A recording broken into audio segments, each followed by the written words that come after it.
একজনের কাছে বস্তা বস্তায় জ্ঞান আছে, তাওহীদের জ্ঞান নাই। এই লোকের নাম হলো কি? জাহেল। আমি আমার আল্লাহর কাছে আশ্রয় চাই, আমি যেন জাহেলদের অন্তর্ভুক্ত না হই। কয়টি ক্ষেত্রে আল্লাহকে একক মেনে নেওয়ার নাম তাওহীদ? তিনটা ক্ষেত্রে মানলে সব ক্ষেত্রে হয়ে যাবে। কি কি ক্ষেত্রে? রুবুবিয়্যাত, উলুহিয়্যাত, আসমা ওয়াস সিফাত। এই তিন ক্ষেত্রে। এই আকল যে কাজে লাগায় না, আকল দিয়ে আল্লাহকে খুঁজে পায় না, আকল দিয়ে তাওহীদ পায় না, এই লোক আকলওয়ালা না, এই লোক হলো কি? ব্যাককল। আসসালামু আলাইকুম ওয়া রাহমাতুল্লাহি ওয়া বারাকাতুহু। আলহামদুলিল্লাহি ওয়াহদা ওয়াসসালাতু ওয়াসসালামু আলা মান লা নাবিয়্যা বা'দা ওয়া আলা আলিহি ওয়া সাহবিহি ওয়া মাওয়ালা। আজকের ক্লাসের বিষয়বস্তু হলো আল্লাহ রাব্বুল আলামিনের তাওহীদ। আমরা আজকে ক্লাসটা নিব তাওহীদের উপরে। আল্লাহর জমিনে সবচাইতে গুরুত্বপূর্ণ আলোচনা, সবচাইতে গুরুত্বপূর্ণ কথা, যেই মাজলিসে যেই জায়গায় আল্লাহ সুবহানাহু ওয়া তাআলার তাওহীদের কথা হয়, তাওহীদের আলোচনা হয়। তাওহীদের কথার চাইতে, তাওহীদের আলোচনার চাইতে দামি কথা, দামি আলোচনা আল্লাহর জমিনে দ্বিতীয় আর কোনোটা নাই। ঈমানদারের পরিচয়, আপনার ভিতরে ঈমান আছে কিনা এটা বোঝা যাওয়ার একটা আলামত। আল্লাহ রাব্বুল আলামিন কোরআনে কারিমে বর্ণনা করেছেন, ওয়া ইযা যুকিরাল্লাহু ওয়াহদাহু ইসমাআযাত কুলুবুল লাযিনা লা ইউমিনুনা বিল আখিরাহ। আল্লাহ রাব্বুল আলামিন বলেন, ওয়া ইযা যুকিরাল্লাহু ওয়াহদা, যখন কোন মাজলিসে, যখন কোন জায়গায় আল্লাহ রাব্বুল আলামিনের তাওহীদের আলোচনা হয়, তাওহীদের কথা বলা হয়, তাওহীদের ক্লাস চলে, তাওহীদের দাওয়াত চলে, ইসমাআযাত কুলুবুল লাযিনা লা ইউমিনুনা বিল আখিরাহ। যেই মানুষগুলোর ভিতরে ঈমান নাই, যেই মানুষগুলো আখিরাতের প্রতি ঈমান আনে না, এই মানুষগুলোর কাছে এই তাওহীদের আলোচনা শুনলে ভালো লাগে না, তাদের অন্তরগুলো ছটফট করতে থাকে। ওই মজলিসে তারা বসতে পারে না। কয় কি আলোচনা করে, কি কথা বলে, মানে তার কাছে ভালো লাগতেছে না। তো এই আলামতটা কাদের বলছেন আল্লাহ পাক? কি আমার কথা বুঝতে পারছেন? যে তাওহীদের আলোচনা করলে ভালো লাগে না কাদের কাছে? যাদের ঈমান নাই। যাদের ঈমানটা ঠিকমতো নাই, আল্লাহ পাক বলতেছেন, এটা আমার কথা না, এটা আল্লাহ রাব্বুল আলামিনের কথা, তাদের কাছে তাওহীদের আলোচনা ভালো লাগে না। আর যারা ঈমানদার, তারা তাওহীদের আলোচনা শুনলে প্রয়োজনে সারা রাত বসে থাকবে, তাও উঠবে না। তারা সবচেয়ে বেশি তৃপ্তি পায় তাওহীদের আলোচনায়। তো এজন্য তাওহীদের আলোচনার চাইতে গুরুত্বপূর্ণ আলোচনা জমিনে দ্বিতীয় কোনো আলোচনা নাই। কিন্তু অত্যন্ত দুঃখজনক, বাংলাদেশে হাজার হাজার ওয়াজ মাহফিল হয়, তাওহীদের আলোচনা খুব কমই হয়। তেমন একটা তাওহীদের আলোচনা হয় না।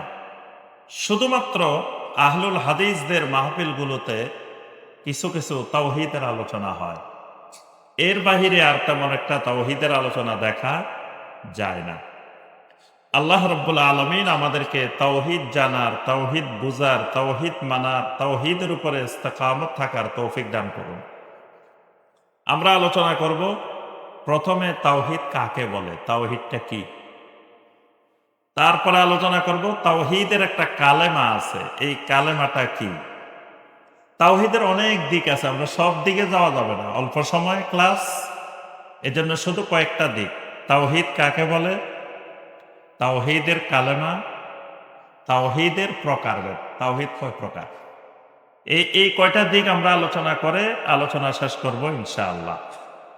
প্রথমে আসি তাওহীদ কাকে বলে, তাওহীদ কি। অনেক মানুষ, অনেক মুসলিম দেখবেন তাওহীদ বুঝে না। প্রত্যেক মুসলিমের জন্য তাওহীদ বুঝা ফরজে আইন, মানে তাকে বুঝতেই হবে, এটার কোনো বিকল্প নেই। ধরেন আপনি এসএসসি পাস করবেন, যদি বলেন যে বাইরে সব পরীক্ষা দিব, অঙ্ক দিব না, তাহলে আপনার পাস করা কোনোদিন সম্ভব? এটা আপনাকে পরীক্ষা দেওয়া লাগবেই, এটাতে পাস করতেই হবে। তাওহীদ এমন একটা বিষয়, এটা জানতেই হবে, এটা না জানার কোনো সুযোগ নাই, এটার কোনো বিকল্প নাই। এই জন্য আল্লাহ রাব্বুল আলামিন পৃথিবীর কোন মানুষের উপরে কোনো ডিগ্রি অর্জন করা ফরজ করেন নাই। এসএসসি পাস করা ফরজ না, এইচএসসি পাস করা ফরজ না। সাহাবায়ে কেরামদের একটা সার্টিফিকেটও নেই, এসএসসি, এইচএসসি, ডিগ্রি, তারপরে ডক্টরেট, কোনো সার্টিফিকেট আছে সাহাবায়ে কেরামের? কিন্তু তাদের কাছে আল্লাহ রাব্বুল আলামিন জান্নাতের সার্টিফিকেট দিয়েছেন। সুবহানাল্লাহ। তাহলে এইগুলো ডিগ্রি অর্জন করা ফরজ না। ফরজ কোনটা? তাওহীদের ইলম, তাওহীদের জ্ঞান, এটা ফরজে আইন। সূরা মুহাম্মাদের 19 নম্বর আয়াত আল্লাহ রাব্বুল আলামিন বলেন, ওয়ামা খালাকতুল জিন্না ওয়াল ইনসা ইল্লা লিয়াবুদুন। এটা হলো সূরা জারিয়াতের 56 নম্বর আয়াত। এই আয়াতটা আগে বলছি এই জন্য যে আল্লাহ রাব্বুল আলামিন সমস্ত মানুষ, সমস্ত জিন, সমস্ত মাখলুকাত সৃষ্টি করেছেন তাওহীদের জন্য। এরপর আল্লাহ পাক সূরা মুহাম্মাদের 19 নম্বর আয়াতে বলছেন, ফালাম আন্নাহু লা ইলাহা ইল্লাল্লাহ। ফালাম, এই ফালামটা নির্দেশ, শিখো, জানো, বুঝো। কি শিখবে?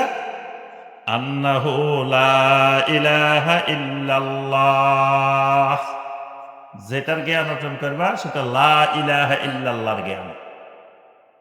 সেই জ্ঞানটা হবে লা ইলাহা ইল্লাল্লাহর জ্ঞান। এই এলেমটা শিখো, আল্লাহ পাক সরাসরি নির্দেশ দিচ্ছেন।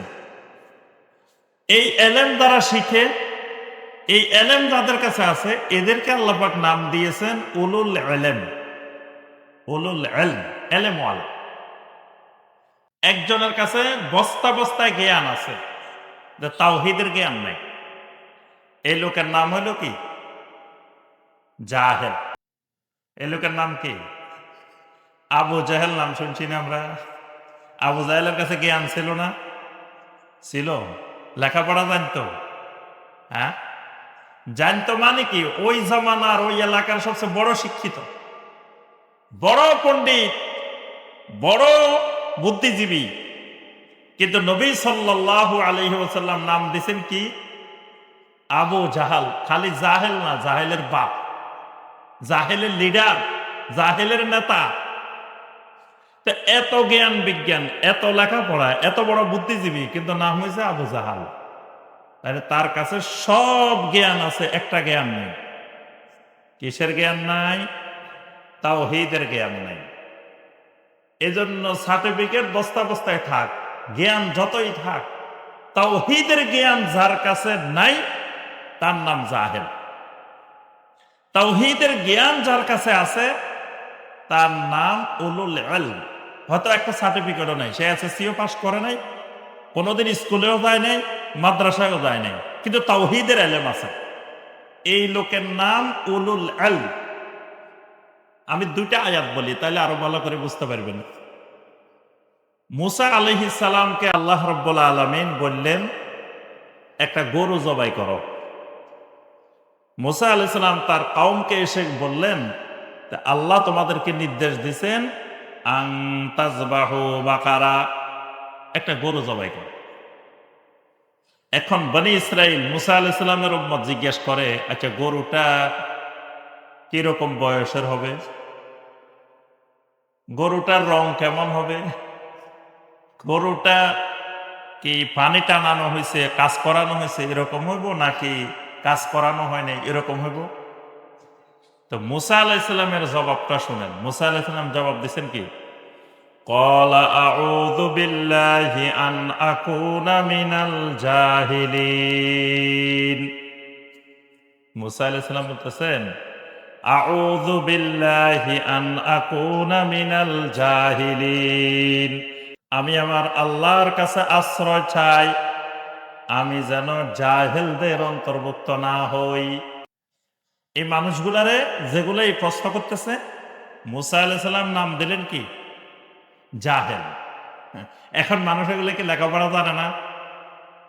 যেগুলো মুসা আলাইহিস সালামকে জিজ্ঞেস করতেছেন, গরুর রং কেমন হবে, গরুর বয়স কেমন হবে, এরা লেখাপড়া জানে না?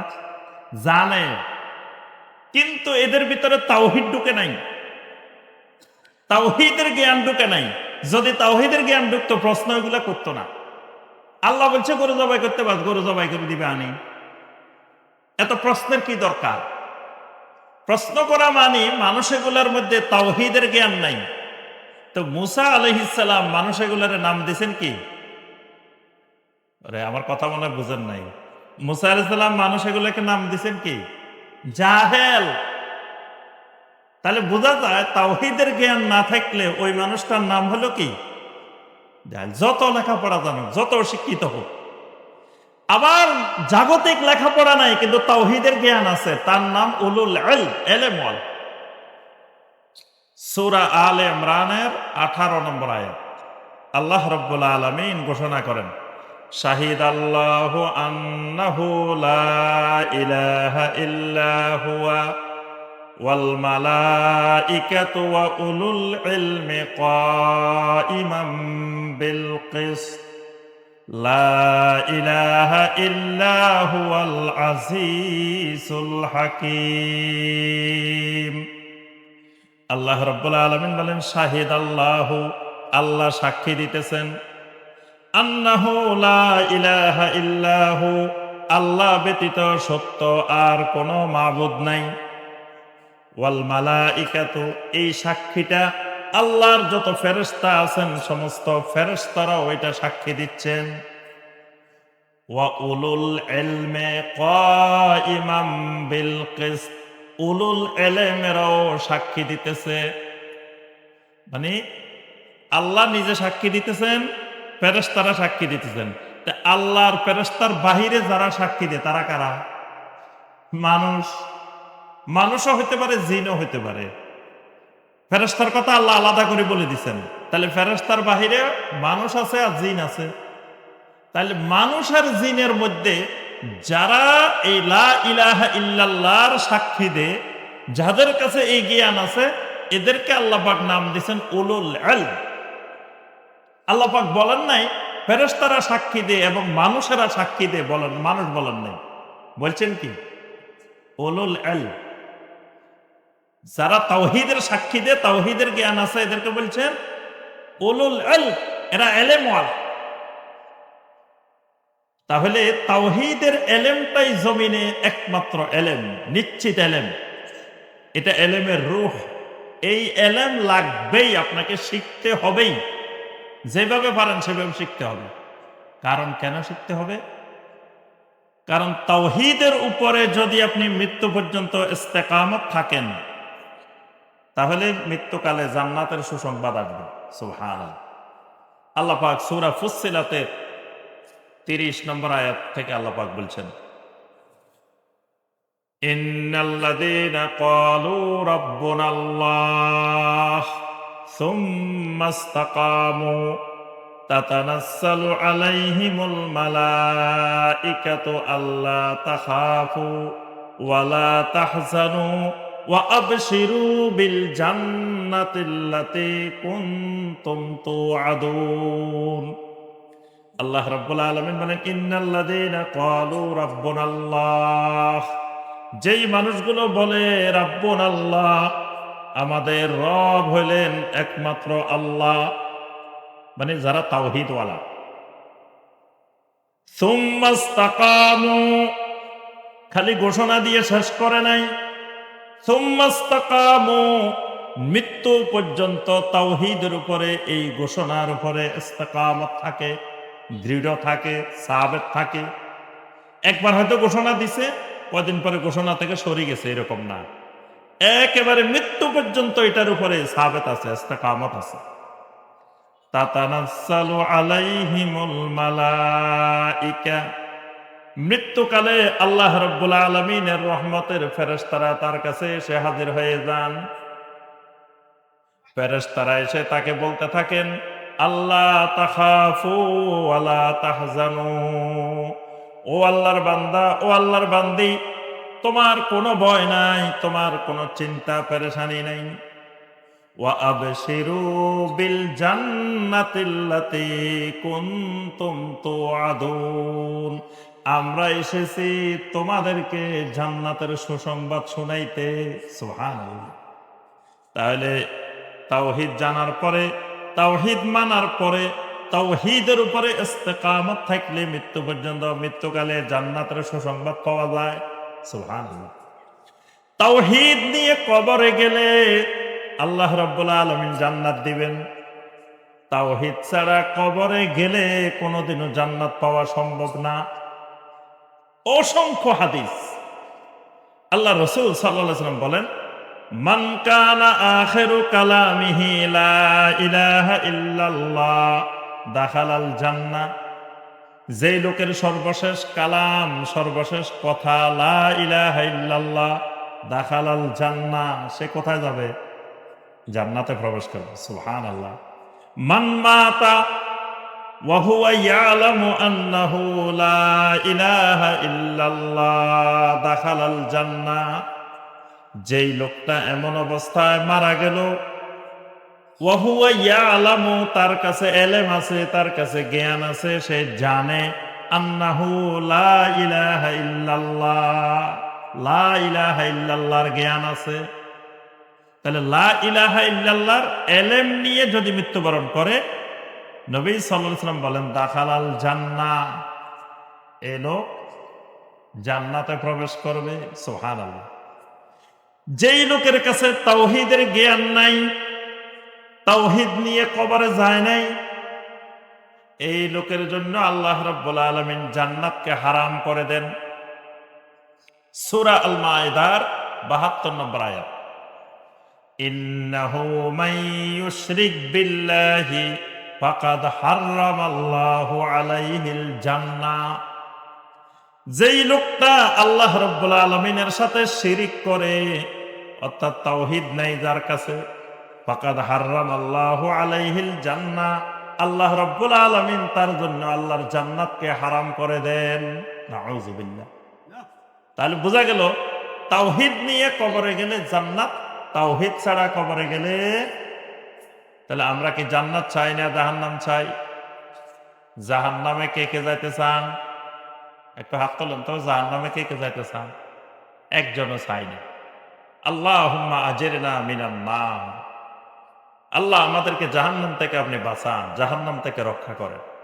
কেউ আমরা জাহান্নামে যেতে চাই না। তো কোথায় যেতে চাই? তাহলে জান্নাতে যেতে হলে জান্নাতের চাবি লাগবে। জান্নাত তালা মারা, জান্নাত কিন্তু খোলা না। জান্নাত কি করা? তালা মারা। রমজান মাসে খুলে দেওয়া হয়। হ্যাঁ, রমাদান আসলে ফুত্তিহাত আবওয়াবুল জান্নাহ, জান্নাতের সব দরজা খুলে দেয়। আর বাকি সময় কি থাকে? তালা মারা থাকে। তো এখন আমি আপনি যখন জান্নাতের কাছে যাবো, তালা মারা, এখন আপনি চাবিটা রাখি চলে গেছেন, চাবি বাড়িতে রাখি চলে গেছেন, দুনিয়াতে রাখি চলে গেছেন, তো তালা খুলবেন কেমনে? তাহলে জান্নাতের তালার চাবিটা কি? লা ইলাহা ইল্লাল্লাহ। তালার চাবি হলো তাওহীদ।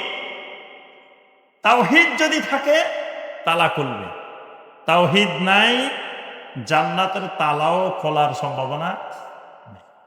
হাসান আল বসরি রাহমাহুল্লাহকে জিজ্ঞেস করা হলো, আমরা তো লা ইলাহা ইল্লাল্লাহ বলছি, তাহলে কি আমাদের জন্য তালা খুলে যাইব?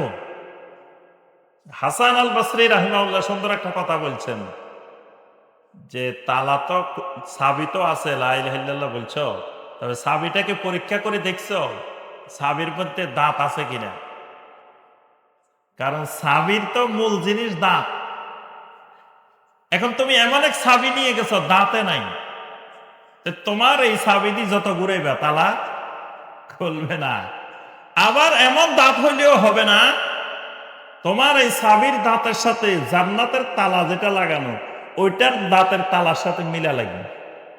তালার দাঁতের সাথে চাবির দাঁত যদি না মিলে, যত ঘুরাইবা, একই কোম্পানির তালা, একই কোম্পানির চাবি, তাও একটা দিয়ে আরেকটা খোলা না। কেন খোলে না? দাঁতে দাঁতে মিলে নাই। এখন জান্নাতের তালার যেই দাঁত, তোমার সাবিরও ওই দাঁত থাকা লাগবে তো, না হয় তুমি যত চেষ্টা করবে খুলবে না। তাহলে বোঝা গেল লা ইলাহা ইল্লাল্লাহ শুধু বলা যথেষ্ট না, লা ইলাহা ইল্লাল্লাহর দাঁতগুলো ঠিক রাখতে হবে। এই জন্য লা ইলাহা ইল্লাল্লাহর দাঁতগুলো ঠিক আছে কিনা এটার জন্য লা ইলাহা ইল্লাল্লাহর এলেম লাগবে। তাহলে প্রথম কথা, প্রত্যেক মুসলিমকে, প্রত্যেক নর নারীকে অবশ্যই তাওহীদের এলেম শিখতেই হবে। আল্লাহ পাক আমাদেরকে তৌফিক দান করুন। এবার আসুন আমরা একটু তাওহীদের এলেম চর্চা করি। প্রথম কথা, তাওহীদ কাকে বলে? আমরা যখন ঈমান আনি তখন একটা কালেমা পড়ি না? আপনারা কোনোদিন নব মুসলিম হইতে দেখছেন? অমুসলিম থেকে মুসলিম হইতে দেখছেন? অমুসলিম মুসলিম হইতে দেখছেন? দেখেন না কোনোদিন এই এলাকা? ওরে ফিস টিভিতে কত মানুষকে ডাক্তার জাকির নায়েক হাফেজাহুল্লাহ মুসলিম বানাইছে, দেখেন নাই? তো কি পড়ে মুসলমান বানান? একটা কালেমা পড়ে মুসলিম বানায় না? আচ্ছা বলেন তো দেখি, কালেমা কয়টা? আপনাদের এই পাঁচ দোনাতে কালেমা কয়টা? এই যে 6টা। কি আপনারা একমত 6টা? জি। তো 6টার সাথে একমত না হইলে কয়টা সেটা বলা লাগবে না? হয় বলতে পারেন যে উনার 6টা ঠিক আছে, আমরা সবাই 6টার পক্ষে, অথবা বলবেন যে না 6টা ঠিক নেই 5টা, অথবা বলবেন যে 3টা অথবা 4টা, একটা না একটা তো হবে নাকি? তা বলেন দেখি কালেমা কয়টা? 5টা। এই তো 6 থেকে 5 চলে এসছে, যে উনার সাথে একমত না সবাই, উনি 6টা বলছে, আপনারা বলছেন কয়টা? আর কারো দ্বিমত আছে এর সাথে? জি। 2টা। ভাই বলছে 2টা। আচ্ছা দেখেন, 2টাও পাওয়া গেছে, 5টাও পাওয়া গেছে, 6টাও পাওয়া গেছে। আর কারো কোনো মত আছে? 4টা। এই যে 4টাও পাওয়া গেছে। তাহলে 2টা, 4টা, 5টা, 6টা, 4 মত পাওয়া গেছে। আর কারো মত? যে 3টা ওয়ালাও আছে। 3 কালেমাওয়ালাও আছে। দেখেন যে ভাই বলছে 3টা, তাহলে 2টা, 3টা, 4টা, 5টা, 6টা। আর কারো মত আছে? আচ্ছা, একজন মুসলিমের কালেমা কত গুরুত্বপূর্ণ না? কি বলেন, কালেমা গুরুত্বপূর্ণ না? কারণ কালেমাটাই হলো আপনার আমার ইমানের খুঁটি। ইমানের খুঁটি। গরু বাঁধার সময়, ছাগল বাঁধার সময় আমরা খুঁটি মারি না? এই খুঁটিটা যত মজবুত, আপনার গরু তত নিরাপদ। মানে এই খুঁটি মজবুত হলে আশেপাশের মানুষের ধান খেতে পারবে না, নষ্ট করতে পারবে না। খুঁটি যদি দুর্বল হয়, এক টানে তুলি এবার মানুষের ধানও খাই ফেলবো, গাছও খাই ফেলবো, সব নষ্ট করে ফেলবো। খুঁটি মজবুত হলে নিরাপদ। কালেমাটা হলো একজন মুমিনের, একজন মুসলিমের খুঁটি। এটা যত মজবুত, তার সকল কর্মকাণ্ড তত মজবুত। এটা যত দুর্বল, তার সব দুর্বল। তো এইরকম একটা গুরুত্বপূর্ণ জিনিস, কেউ কইতেছে 2টা, কেউ কইতেছে 3টা, কেউ 4টা, কেউ 5টা, কেউ 6টা। এতগুলো মত হবে কেন? আর তো হইল এত বয়স হয়ে গেছে, কোনোদিন খবর নেই নাই কালেমা কয়টা। মূল জিনিস হচ্ছে এটা। আমাদের দেশে একটা প্রচলিত কথা আছে যে 5 কালেমা 5 ফরজ। শুনছেন কোনোদিন? 130 ফরজ নাম শুনছেন? আগের জামানায় ওই যে আপনার মকসুদুল মোমিনিন, আরো বিভিন্ন রকমের বই ছিল না? এখনো আছে, অনেক মূর্খ লোকেরা এখনো এগুলো পড়ে। তো এসব বইয়ের মধ্যে লেখা আছে 5 কালেমা 5 ফরজ। তো এরা বানাইছে 5 কালেমা। এই জন্য বাংলাদেশের অধিকাংশ লোকেরা আপনি জিজ্ঞাসা করবেন কালেমা কয়টা, বলবে যে 5 কালেমা, 5টা। এবার নাম বলেন 5টার। এখন নাম খুঁজতে খুঁজতে 4টা পায়, আরেকটা পায় না। কারণ দেখবেন কায়দাগুলোর মধ্যে 4টার নাম লেখা আছে: কালেমায়ে তৈয়বা, কালেমায়ে শাহাদাত, কালেমায়ে তাওহীদ, কালেমায়ে তামজিদ। 4টা পাওয়া গেছে না, আরেকটা নাই। এখন কালেমা শুনছে 5টা, নাম পাইছে কয়টা? 4টা। এবার সে মনে করে মনে হয় কালেমা 4টা হবে না, আরেকটার নাম নাই কেন? আচ্ছা, এরপরে দেখা যায় আরো 2টা লেখা আছে, ইমানে মুজমাল, ইমানে মুফাসসাল। তো এই জন্য ওই যে বাইরে কইছে 6টা, এবার মনে করে যে তো 2টা আছে, তাহলে আর 6টা হয়েছে। তাহলে এখন যদি ওই 5টা হয় আরো 2টা হয়, তাহলে 7টাও হইতে পারে। যদি কালেমা 5টা হয়, এইখানে মানে মজমাল মুফাসসাল 2টা হয়, তাহলে কয়টা? 7টা। অনেক জায়গায় গেলে মানুষ 7টাও বলে, আপনারা কেউ 7টা বলেন নাই। তাহলে এই যতগুলা বলছি কোনোটাই সঠিক না। আমরা সারা জীবন জেনে রাখবো ইনশাল্লাহ, আল্লাহ পাক যতদিন বাঁচায় রাখেন। কালেমা একটা। কালেমা কয়টা? একটা। যেই কালেমা পড়ে একজন অমুসলিম মুসলিম হয়, এটাই মুসলিমের কালেমা। সে কালেমাটা কি? আশহাদু আল্লাহ ইলাহা ইল্লাল্লাহু ওয়াহদাহু লা শারীকা লাহ ওয়া আশহাদু আন্না মুহাম্মাদান আবদুহু ওয়া রাসূলুহু। সুবহানাল্লাহ। এটাই হলো একমাত্র কালেমা। এই কালেমা পড়ার সাথে সাথে একজন কাফের, একজন মুশরিক, একজন নাস্তিক, একজন অমুসলিম সাথে সাথে মুসলিম হয়ে যায়। এই কালেমা ঘোষণা করার সাথে সাথে মানুষটা আমার ভাই হয়ে যায়। এই কালেমা ঘোষণা দেওয়ার সাথে সাথে আল্লাহ রাব্বুল আলামিন অতীতের সমস্ত গুনাহগুলোকে আল্লাহ দূর করে দেন। সুবহানাল্লাহ। এই কালেমার ওজন এত বেশি, এই কালেমাটার ওজন এত বেশি, সমস্ত আমলনামা এক দপ্তরে রাখলে, এক পাল্লা রাখলে, এই কালেমা যদি আরেক পাল্লায় রাখা হয়, কালেমার ওজন বেশি। সুবহানাল্লাহ। বুখারী মুসলিমের লম্বা একটা হাদিস আছে। কিয়ামতের ময়দানে এক ব্যক্তির ঘটনা নবী সাল্লাল্লাহু আলাইহি ওয়াসাল্লাম বর্ণনা করছেন। 99 দপ্তর আমলনামা নিয়ে এই ব্যক্তি হাজির হবে। 99 দপ্তর মানে 99 ভলিউম, বিশাল বিশাল আমলনামা। কিন্তু এই আমলনামা দিয়ে লোকটা নাজাত পাইতেছে না। আল্লাহ রাব্বুল আলামিন বলবেন, ইনদি বিতাকাতুন, আমার কাছে তোমার একটা কাগজের টুকরা আছে, ছোট্ট কাগজের টুকরা। তুমি যদি চাও ওই কাগজের টুকরাটা তোমার মিজানের মধ্যে আমি আল্লাহ দিয়ে দিতে পারি। আল্লাহর বান্দা বলবে, রব্বুল আলামিন 99 দপ্তর আমলনামা দিয়ে নাজাত পাইতেছি না, ছোট্ট একটা কাগজের টুকরা আপনি আমার আমলনামার মধ্যে দিলে আমার আর কি হবে? আল্লাহ রাব্বুল আলামিন বলবেন, বান্দারে তোমার ওই কাগজের টুকরাটা আমি একটু তোমার আমলনামার মধ্যে দিয়ে দেখি না। তারপরে আল্লাহ রাব্বুল আলামিন ছোট্ট এই কাগজের টুকরাটা বেতাকাটা আমলনামার মধ্যে, ওই মিজানের মধ্যে দিয়ে দিবেন।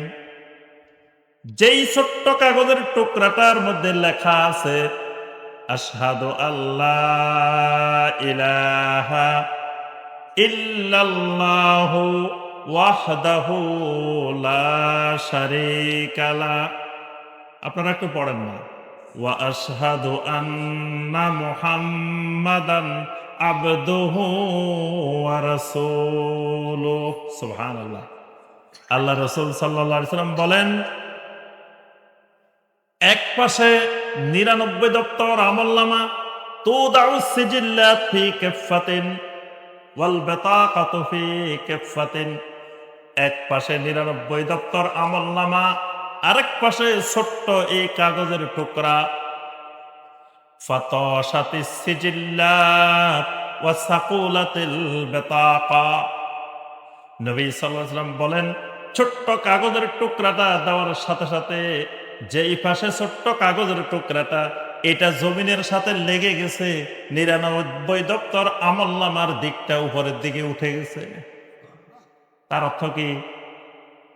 এই কালেমার ওজনটা এত ভারী হয়ে গেছে, 99 দপ্তর আমলনামা এটার সামনে একেবারে হালকা। এখন দুই পাশে দুইটা দিচ্ছেন, হালকাটা উপরে উঠে গেছে, ভারীটা নিচে নামে গেছে। এরপরে নবী সাল্লাল্লাহু আলাইহি ওয়াসাল্লাম বলেন, ফালা ইয়াসকুলু মা'আসমিল্লাহি শাইউন। আল্লাহর নামের মতো, তাওহীদের মতো ভারী কোন জিনিস মিজানের মধ্যে আর নাই। মিজানের মধ্যে তাওহীদ সবচেয়ে ভারী। এজন্য দেখেন দুটা কালেমা আছে, সাকিলাতান ফিল মিজান। মিজানের মধ্যে দিলে খুব ভারী। কোন দুটা কালেমা? সুবহানাল্লাহি ওয়া বিহামদিহি সুবহানাল্লাহিল আযীম। এই দুটা কালেমাকে আল্লাহ রাসূল বলছেন সাকিলাতান ফিল মিজান, মিজানের মধ্যে দিলে খুব ভারী, অত্যন্ত ভারী। এগুলা ভারী কেন? এগুলা ভারী, এগুলা আল্লাহর তাওহীদের কালেমা। সুবহানাল্লাহ। এগুলো তাওহীদের কালেমা, তাওহীদের জিকির, এজন্য এগুলা ভারী। আল্লাহ রাব্বুল আলামিন মিজানের মধ্যে তিনটা জিনিস ওজন করবেন। ওয়াল ওয়াজনু ইয়াউমাইযিনিল হক। প্রত্যেক মানুষকে মিজানের সামনে দাঁড়ানো লাগবে, ওজন করা হবে। প্রথমে আল্লাহ রাব্বুল আলামিন আমলনামা, আমল ওজন করবেন। এক নম্বরে আমল, আমার আপনার সব আমলগুলো ওজন করা হবে। আমলের কিন্তু ওজন আছে, এক একটা আমলের এক এক ওজন। কোনোটা 1 কেজি, কোনোটা 10 কেজি, কোনোটা 20 কেজি, কোনোটা 50 কেজি। এই জন্য আমলের ওজন বুঝতে হয়। আমলের ওজন মাপতে হয় কি দিয়ে বলেন তো দেখি? আপনি ধরেন স্বর্ণ মাপতে হয়, স্বর্ণ মাপার আলাদা জিনিস আছে না? যদি স্বর্ণ মাপার জন্য ওই বড় বড় দাড়িপাল্লা ব্যবহার করেন, চলবো? তাহলে স্বর্ণ মাপার মেশিন আলাদা, চাউল মাপার, ধান মাপার, এগুলার জিনিস আলাদা। এখন সব জিনিসের আলাদা না। তাহলে আমরা বলছি যে আল্লাহ রাব্বুল আলামিন আমাদের প্রথমে কি মাপবেন? যে আমল। আল্লাহ সুবহানাহু ওয়া তাআলা মিজানের সামনে সবাইকে দাঁড় করাবেন। দাঁড় করাই প্রত্যেকটা মানুষের আগে আমল ওজন করবেন। আমল আমল ওজন করার পরে আল্লাহ রাব্বুল আলামিন আমলনামা ওজন করবেন। আমলনামা আমলনামা ওজন করার পরে আল্লাহ রাব্বুল আলামিন প্রত্যেক আমলকারীকেও ওজন করবেন। আমাকে আপনাকেও মিজানের উপরে ওজন করা হবে। তা আমার আপনার যে ওজনটা হবে, এটা কি ওজন? বডির ওজন, শরীরের ওজন? তাহলে তো মোটা মানুষ আগে জান্নাতে চলে যাবে। মোটা মানুষের ওজন বেশি হইব, তাহলে তারা তো তাড়াতাড়ি জান্নাতে চলে যাবে নাকি? আল্লাহ রাব্বুল আলামিন আমলকারীকে ওজন করবেন। এই ওজনটা হবে আমলকারীর ঈমানের ওজন, বডির ওজন না। ওজন হবে কিসের ওজন? ঈমানের ওজন, তাওহীদের ওজন। যদি আপনার আমার ভিতরে তাওহীদ থাকে, এটা এত ওজন হইব, এত ভারী হইব। মিজান ফাআম্মা মান সাকুলাত মাওয়াজিনুহু, মিজান একেবারে ভারী হয়ে যাবে। তো এই ভারী করার জন্য যেটা দরকার সেটা হলো কি? তাওহীদ। তাওহীদ যত মজবুত, তাওহীদ যত ঠিক হবে, তত আপনার ওজন বেশি হবে। আব্দুল্লাহ ইবনে মাসউদ রাদিয়াল্লাহু তাআলা আনহুর পায়ের নলা দুটা চিকন চিকন। আল্লাহ রাসূল সাল্লাল্লাহু আলাইহি ওয়াসাল্লাম বলেন, লাহুমা আফকালু ফিল মিজান মিন জাবাল উহুদ। কিয়ামতের ময়দানে আব্দুল্লাহ ইবনে মাসউদের এই দুটা চিকন চিকন সরু সরু পায়ের নলা কিয়ামতের ময়দানে যখন মিজানের মধ্যে দেওয়া হবে, এইগুলা উহুদ পাহাড়ের চাইতেও ওজন বেশি হবে। সুবহান। উহুদ পাহাড়ের চাইতেও এইগুলার ওজন বেশি। কারণ আব্দুল্লাহ ইবনে মাসউদের ঈমানটা ওইরকম। ঈমানটা উহুদ পাহাড়ের চাইতে ভারী। এই কারণে তার ওই চিকন চিকন নলাও কিয়ামতের ময়দানে মিজানের মধ্যে তার থেকে ভারী হবে। সুবহানাল্লাহ। তাহলে আমরা যে কথাটা বলছিলাম যে তাওহীদ, তাওহীদের কালেমা, এটার ওজনটা খুবই ভারী। কালেমা কয়টা তাহলে? একটা। এটার সংক্ষিপ্ত রূপ, মানে এই কালেমাটার সংক্ষিপ্ত রূপ হলো লা ইলাহা ইল্লাল্লাহু মুহাম্মাদুর রাসূলুল্লাহ সাল্লাল্লাহু আলাইহি ওয়াসাল্লাম। এটা হলো আগের কালেমাটার সংক্ষিপ্ত রূপ। মূল কালেমা ওইটা, ওইটার সংক্ষিপ্ত হলো এটা। ওইটা হলো একটু বিস্তারিত, এটা হলো একটু সংক্ষিপ্ত। আচ্ছা, এবার আসেন এই কালেমার মধ্যে, কালেমাটা কেন জিজ্ঞাসা করছি? এই কালেমা পড়ে ঈমান আনতে গেলে ঘোষণা দিতে হয়, সাক্ষী দিতে হয়, আশহাদু আল্লা ইলাহা ইল্লাল্লাহু ওয়াহদাহু। এই এখানে শব্দটা বলতে হয় কি? ওয়াহদাহু। ওয়াহদাহুর ঘোষণা না দিলে কোনো লোক ইমানদার হইতে পারে না, মুসলিম হইতে পারে না। ওয়াহদাহুর ঘোষণা দেওয়া লাগে। ওয়াহদাহু মানে কি? আমার আল্লাহ একক। একক, এক না, শুধু একক। এককে ভাগ করা যায়, একের অর্ধেক হয়, একের 3 ভাগের 1 ভাগ হয়, একের 4 ভাগের 1 ভাগ হইতে পারে, একের 10 ভাগের 1 ভাগও হইতে পারে, কিন্তু একককে ভাগ করা যায় না। এজন্য আল্লাহ রাব্বুল আলামিনের পরিচয় হলো একক। সূরা আল ইখলাস, সূরা আল ইখলাস আছে না? কোন সূরাটা? কুল হুয়াল্লাহু আহাদ। আরবের মুশরিকরা এসে বারবার বলতেছে, মুহাম্মদ সাল্লাল্লাহু আলাইহি ওয়াসাল্লাম, তুমি যে তোমার রবের দাওয়াত দিচ্ছ, তোমার রবের একটু পরিচয়টা দাও তো দেখি। আরে প্রাব্বা, রবের পরিচয় দাও। এটা খালি এই যুগের মুশরিক না, যুগে যুগে সবাই রবের পরিচয় জানতে চাইছে। নমরুদে ইব্রাহিম আলাইহিস সালামের কাছে রবের পরিচয় জানতে চাইছে। ইব্রাহিম আলাইহিস সালাম রবের দাওয়াত দিচ্ছেন, নমরুদ কয় তোমার রবের পরিচয় দাও। তো ইব্রাহিম আলাইহিস সালাম বললেন, আমার রবের পরিচয় হলো ইউহি ওয়া ইউমিত, আমার রব জীবন দেন, মৃত্যু দেন। নমরুদ কয়, ওরে তোমার রবে যেটা পারে আমিও তো সেটা পারি। ক্বালা আনা উহি ওয়া উমিত, আমিও তো জীবন দিতে পারি, আমিও তো মৃত্যু দিতে পারি। এক লোকের মৃত্যুদণ্ড হয়ে গেছে, আমি ক্ষমা করে দিলাম, তা লোকেটার আমি জীবন দিলাম না। আরেক লোকের দরিয়ানি মারি ফেললাম, তাহলে এটার আমি মৃত্যু দিয়ে দিলাম। এই ক্ষমতা তো আমারও আছে, তাহলে তো আমিও রব। এবার ইব্রাহিম আলাইহিস সালাম কয়, দাঁড়া, আমার রবের কাজ আরেকটা শুনো। আমার রবে কি করে? ফাইন্নাল্লাহা ইয়াতি বিশ-শামসি মিনাল মাশরিকি ফাআতি বিহা মিনাল মাগরিবি। আমার রবে প্রতিদিন একটা কাজ করেন, সূর্যটাকে পূর্ব দিক থেকে নিয়ে আসেন। একটু চা নি।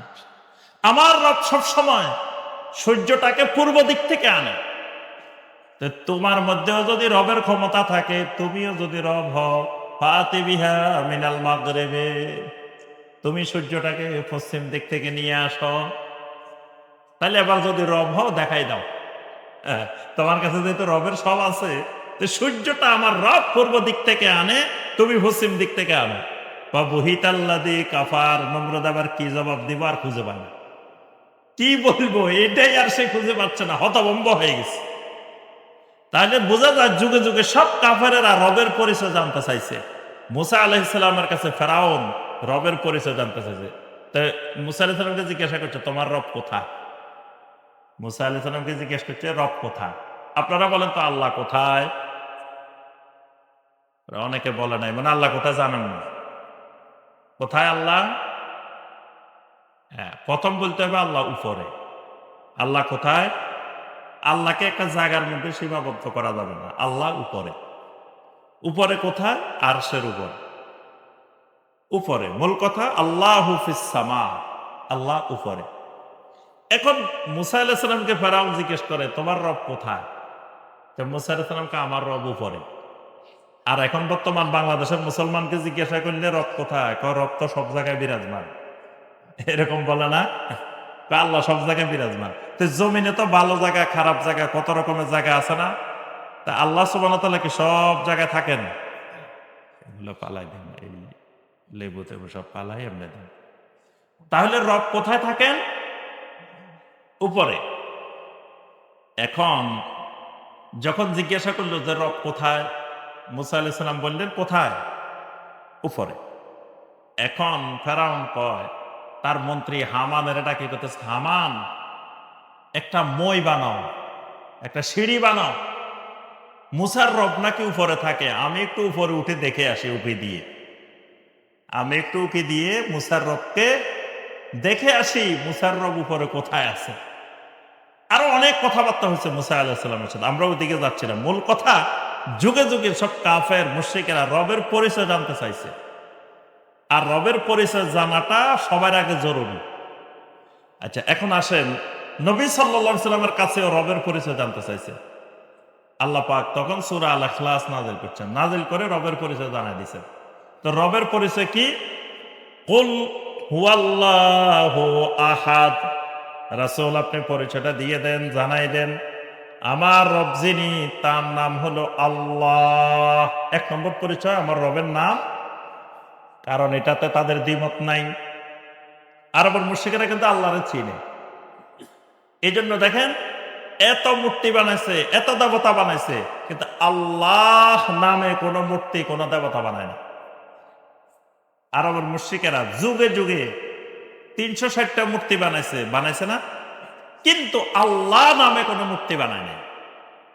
কারণ তারা আল্লাহকে বিশ্বাস করত, আল্লাহকে চিনত, আল্লাহর ঘরের খাদেম হিসাবে পরিচয় দিত।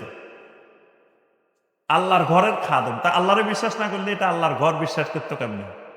আল্লাহর ঘরের খাদেম পরিচয় দিত।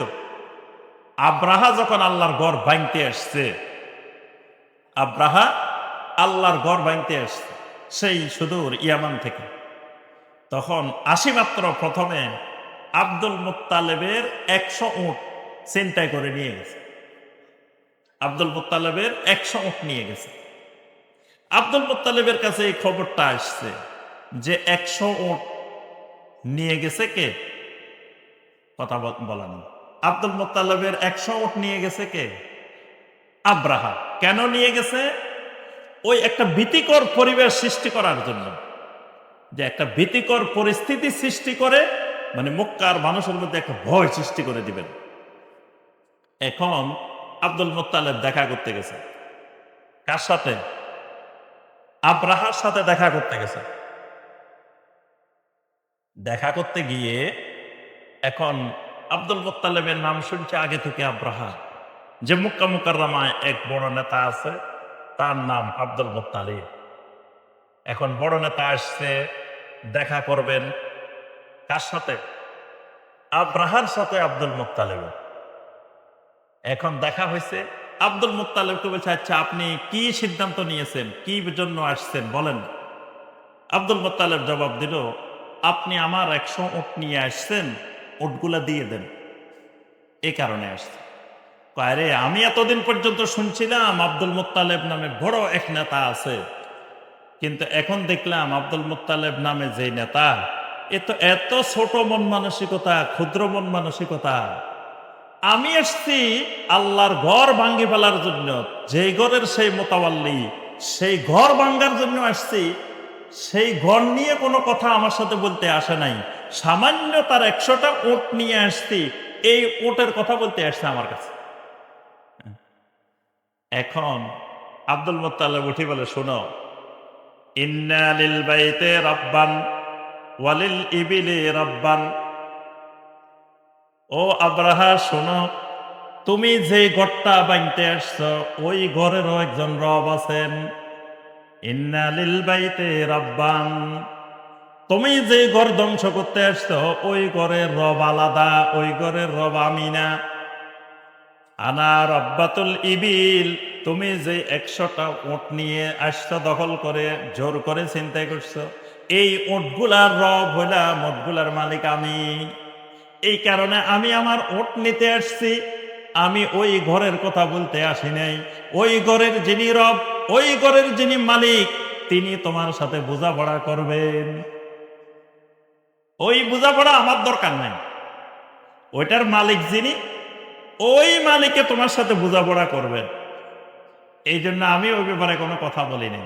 তাহলে ওই যুগের লোকেরা, ওখানকার লোকেরা তাহলে বিশ্বাস করতো যে একজন রব আছে এই ঘরের, তাহলে আল্লাহকে বিশ্বাস করত। এই জন্য আল্লাহ রাব্বুল আলামিন প্রথম পরিচয়টা দিয়েছেন হু আল্লাহ। বলে দাও যে যিনি আমার রব, তার প্রথম পরিচয়, তার নামটা হলো কি? আল্লাহ। দ্বিতীয় পরিচয় হলো তিনি আহাদুন, আহাদ। তিনি আহাদ। আহাদ মানে কি? একক। এই আহাদটাই তাওহীদ। আল্লাহর পরিচয় হলো তিনি আহাদ, তিনি একক, তিনি তাওহীদের মালিক। এই জন্য দেখেন বেলাল রাদিয়াল্লাহু তাআলা আনহুকে মুশরিকেরা ধরে নিয়ে গেছেন। মুশরিকেরা একের পর এক অত্যাচার, নির্যাতন, মরুভূমির বালুর মধ্যে শোয়াই রেখেছেন, সূর্যের দিকে ফিরিয়ে, বুকের উপরে পাথর চাপা, মাথার উপরে পাথর চাপা। এই করুণ পরিস্থিতিতেও বেলাল রাদিয়াল্লাহু তাআলা আনহু জবান থেকে উচ্চারণ করতেছেন আহাদ, আহাদ, আহাদ, আহাদ। বেলাল রাদিয়াল্লাহু তাআলা আনহু বারবার বলতেছেন কি আহাদ আহাদ আহাদ। তিনি আল্লাহর জিকিরটা করতেছেন আহাদ আহাদ বলে। আহাদ কেন? তিনি আল্লাহ আল্লাহ জিকির না করি আহাদ আহাদ জিকির করতেছেন কেন বেলাল রাদিয়াল্লাহু তাআলা? কারণ আল্লাহ নিয়ে যেই মানুষগুলা তাকে অত্যাচার করতেছে, এই মানুষগুলার সাথে আল্লাহ নিয়ে কোনো বিরোধ নাই। যে মানুষগুলা বেলালকে অত্যাচার করতেছে, এই মানুষগুলো আল্লাহরে বিশ্বাস করে। তাহলে আল্লাহ নিয়ে মানুষগুলার সাথে কোনো বিরোধ নাই। বিরোধটা হলো আহাদের জায়গায়। ওই মুশরিকের সাথে বেলাল রাদিয়াল্লাহু তাআলার বিরোধটা কোন পয়েন্টে? আহাদের পয়েন্টে। ওই মানুষগুলো আল্লাহকে বিশ্বাস করে কিন্তু আল্লাহকে আহাদ হিসাবে মানে না। বেলাল রাদিয়াল্লাহু তাআলা আল্লাহকে বিশ্বাস করে আহাদের ভিত্তিতে। এজন্য বেলাল আল্লাহ আল্লাহ জিকির করতেছেন না, তিনি চিৎকার দিয়ে দিয়ে বলতেছেন আহাদ আহাদ আহাদ।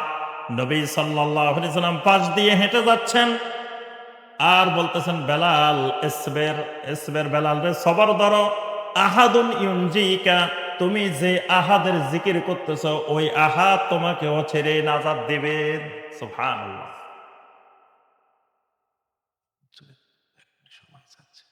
মাঝখানে দেওয়া এটা কোরআনের আথরের খেলা। আমি শেষ করে দিয়ে উনি কথা বলুন।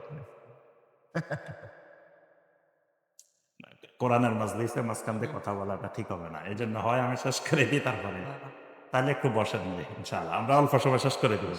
হ্যাঁ, তাহলে আমরা যে কথাটা বলতেছিলাম যে আল্লাহ রাব্বুল আলামিনের মূল পরিচয় হবে কি? তাওহীদ, আহাদ। এই তাওহীদটা জানা একজন মুমিনের উপরে ফরজে আইন। তাহলে তাওহীদ কাকে বলে? তাওহীদ হলো ইফরাদুল্লাহি সুবহানাহু ওয়া তাআলা বিমা ইখতাসসু বিহি মিনার রুবুবিয়্যাহ ওয়াল উলুহিয়্যাহ ওয়াল আসমা ওয়াস সিফাত। অর্থাৎ আল্লাহ রাব্বুল আলামিনের রুবুবিয়্যতের ক্ষেত্রে, উলুহিয়্যতের ক্ষেত্রে, আসমা ওয়াস সিফাতের ক্ষেত্রে আল্লাহ রাব্বুল আলামিনকে একক হিসাবে মেনে নেওয়ার নাম হলো তাওহীদ। কি আমার কথা বুঝে আসছে? আরে কথা বুঝে নাই। তাওহীদ কাকে বলে আগে এটা শিখি আমরা। তাওহীদ কাকে বলে?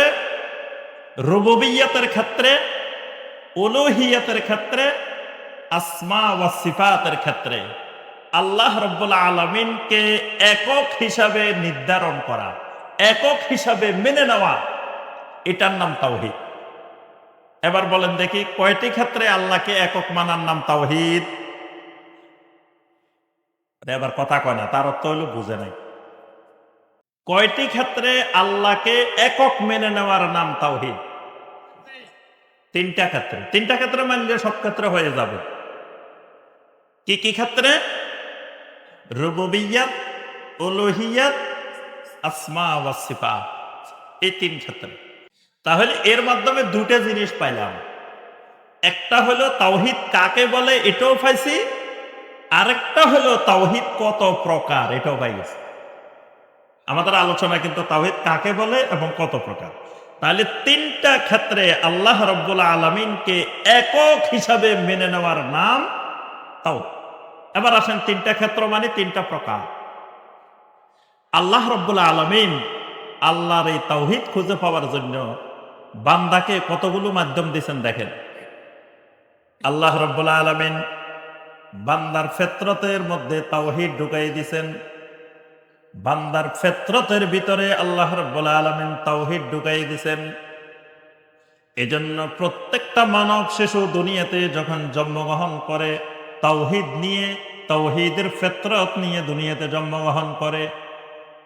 কাফেরের ঘরে একটা শিশু, মুশরিকের ঘরে একটা শিশু, ইহুদির ঘরে একটা শিশু, খ্রিস্টানের ঘরে একটা শিশু জন্মগ্রহণ করছে, কিন্তু শিশুটা মুসলমান।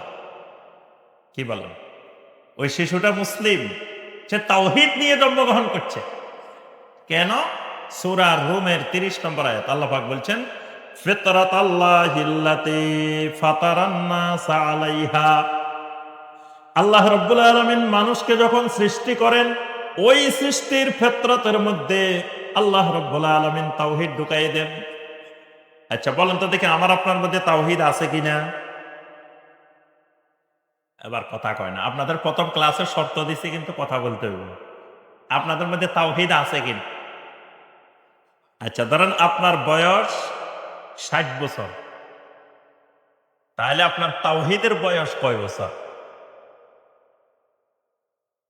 এই প্রশ্ন বুঝছেন আগে? মানে আপনার ধরেন বয়স হয়েছে ৬০ বছর, তাহলে আপনার ইমানের বয়স কয় বছর? যে ইমানের বয়স হচ্ছে, ভাই কথা বলছে, এটাই হলো মানে সুন্দর যে ৬০ বছর। আপনারা সবাই এটার সাথে একমত? এবার একমত কয় না, দ্বিমত কয় না, যে কোনো একটা তো হবে, হয় উনার কথার সাথে একমত অথবা একমত না। একমত না হইলে দ্বিমত কি সেটাও তো বলতে হইব। দ্বিমত আছে? এই যে ভাই বলছে দ্বিমত আছে, দ্বিমতটা কি বলেন?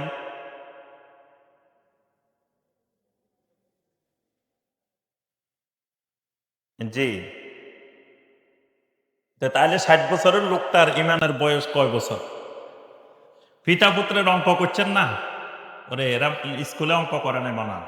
পিতা পুত্রের বয়সের সমষ্টি এত বছর। পিতার বয়স যদি এত বছর হয়, ছেলের বয়স কয় বছর? এই অঙ্ক করেন নাই? ওরে আল্লাহ, স্কুলে এই অঙ্ক করতে করতে শেষ, পিতা পুত্রের বয়সের সমষ্টি বাইর করতে করতে। তো এখন একটা লোকের বয়স ৬০ বছর, এখন তার ইমানের বয়স কয় বছর?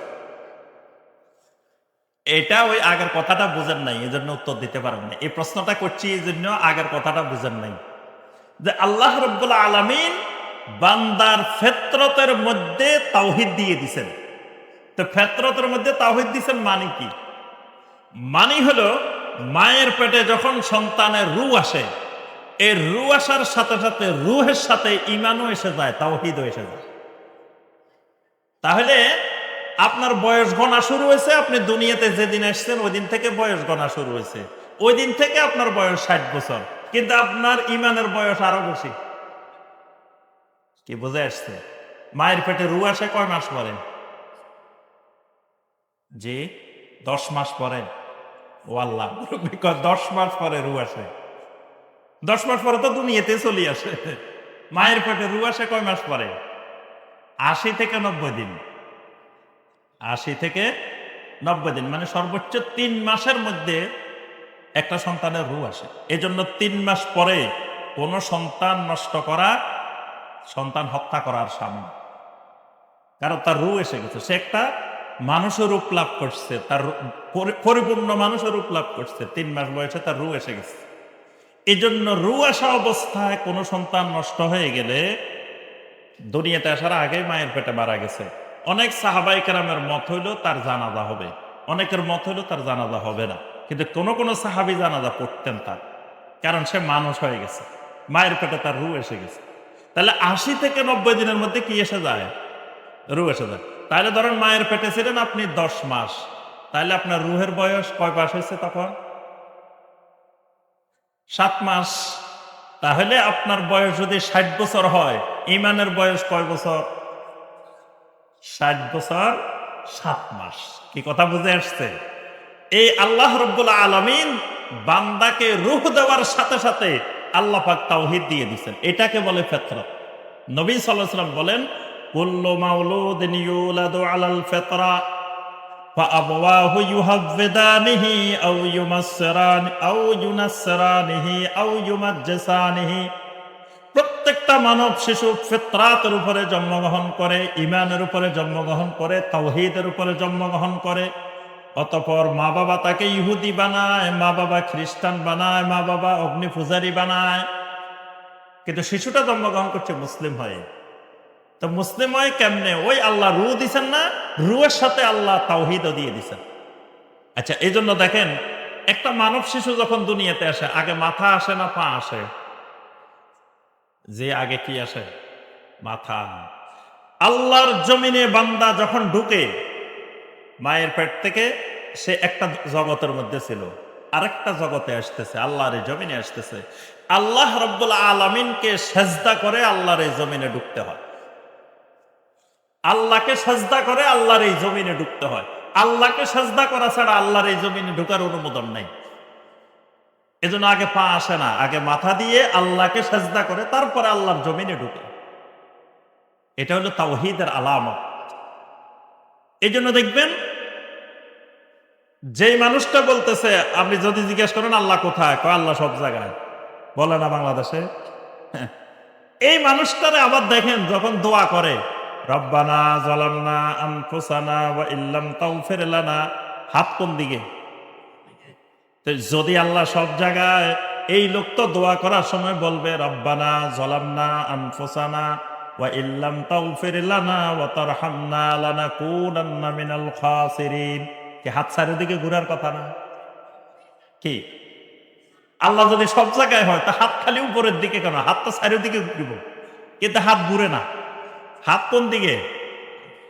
সেই মুখে বলতেছে আল্লাহ সব জায়গায়, কিন্তু তার ফিতরত সাক্ষ্য দিতেছে তোমার যেটা ভুল।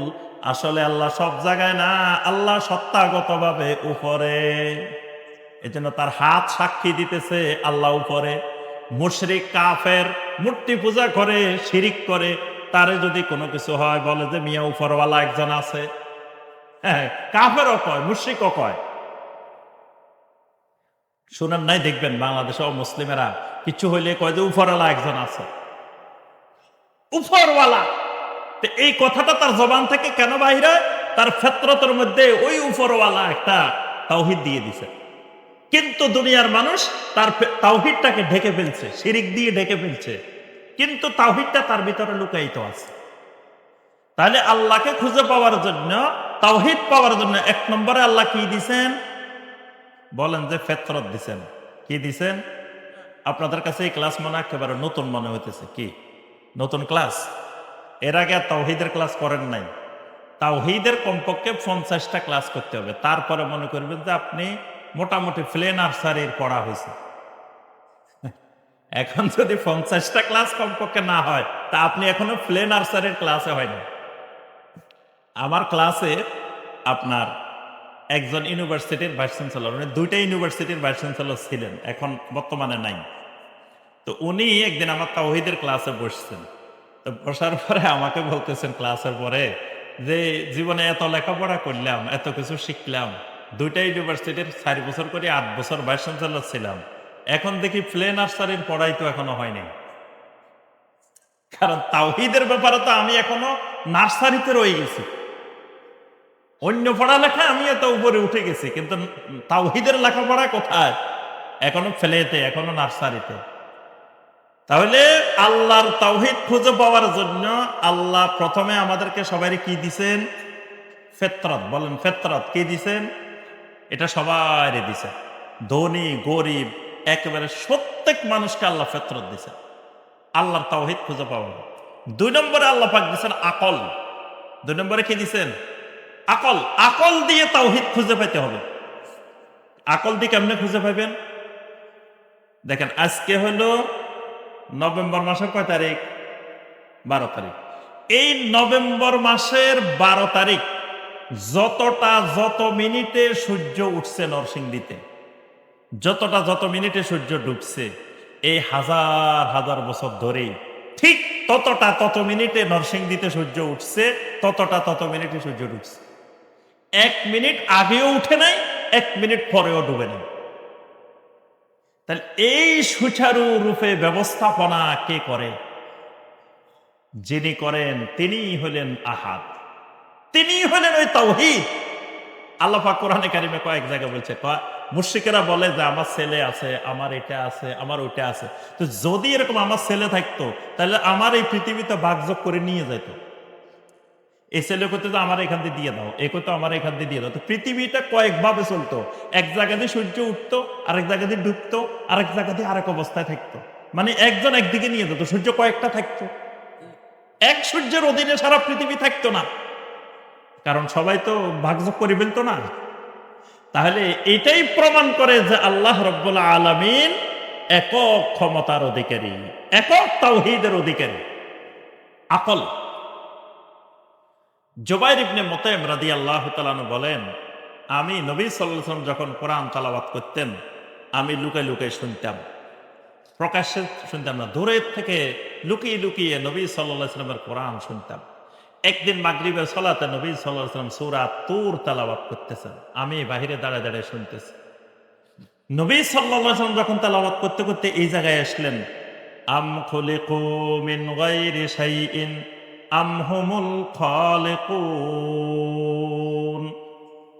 জুবাইর ইবনে মুতাইম রাদিয়াল্লাহু তাআলা আনহু বলেন, এই আয়াতে কারিমাটা শোনার পরে কাদা কালবি আইয়াতিরা, মনে হচ্ছিল আমার অন্তরটা আমার ভিতর থেকে ছিঁড়ে উড়ে চলে যাবে।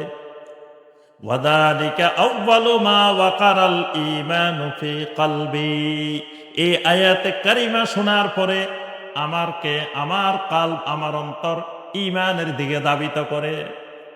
তাইলে উনি এই কথাটা শোনার পরে ওনার আকলে চিন্তা করছেন, চিন্তা করার পরে আল্লাহর তাওহীদ খুঁজে পাইছেন। এই জন্য বান্দাকে আল্লাহ আকল দিয়েছেন তাওহীদ খুঁজে পাওয়ার জন্য। যে খুঁজে পায় না হের নাম বেআক্কল। হের নাম কি? এই আকল যে কাজে লাগায় না, আকল দিয়ে আল্লাহকে খুঁজে পায় না, আকল দিয়ে তাওহীদ পায় না, এই লোক আকলওয়ালা না। এই লোক হলো কি? বেআক্কল। আল্লাহ পাক সুন্দর ভাষায় গালি দিছেন। কারে? কয়েকজন মানুষের।